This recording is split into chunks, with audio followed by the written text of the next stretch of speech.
আর রে যা ঠান্ডা পড়েছে, তাতে করে গরম জলে স্নান করা ছাড়া ঠান্ডা জলে স্নান করার তো কোনো প্রশ্নই ওঠে না। আর আজকে ছিল আমার একটা বোনুর জন্মদিন, তো আজকে একটু গেট রেডি শ্যুটটা তোমাদের সাথে শেয়ার করব। একবার আমি ভেবেওছিলাম যে এত ভিডিও করার দরকার নেই, একেবারে রেডি হও আর বাইরে বেরো, কিন্তু অনেক দিন ধরেই একটা রিকোয়েস্ট আসছিল যে তোমার একটা গেট রেডি শ্যুট দেখতে চাই, তাই আর দেরি না করে ভিডিওটাই স্টার্ট করে দিলাম। আর এখানে এই জিন্স টপের সেটটা আমি দুর্গাপুজোর সময় নিয়েছিলাম, কিন্তু তখন আমার পরা হয়নি, তারপরে একটা অনুষ্ঠানে পরেছিলাম, তো আজকেটা আমি সেকেন্ড টাইম পরছি। বাইরে যা ঠান্ডা পড়েছে, তার মধ্যে ভারী কোনো ড্রেস না পরলে তো বাইরে যাওয়াই যাবে না। যাই হোক, ড্রেস তো পরা হয়েই গেল, এবার একটু হালকা করে মেকআপ না করলে কি আর চলে? তাই আর কি করব, হালকা করে একটু সাজুগুজু করে নেবো আর কি। আর এই দিনের বেলায় অতিরিক্ত মেকআপ কেই বা করে, তাই অল্প করে একটু ফাউন্ডেশন অ্যাপ্লাই করে নিলাম। আর এই নর্মাল মুখে যেতেও তো কেমন একটা লাগে নাকি, ভালো করে ফটো তুলতে হবে তো।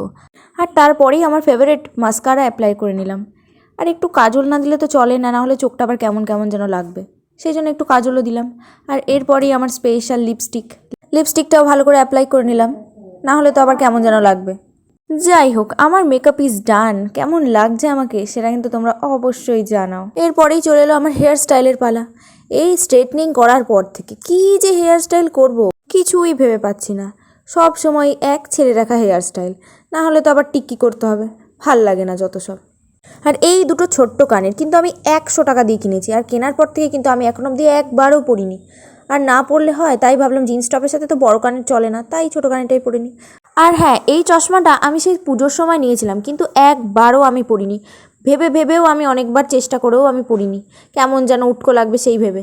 যাই হোক, এখন ভাবলাম যে এই চশমাটা পরেই নি, দিনের বেলা যাচ্ছি, তার মধ্যে একটু সানগ্লাস না পরলে হয়। যাই হোক, সানগ্লাসের বদলে এটাই পরলাম।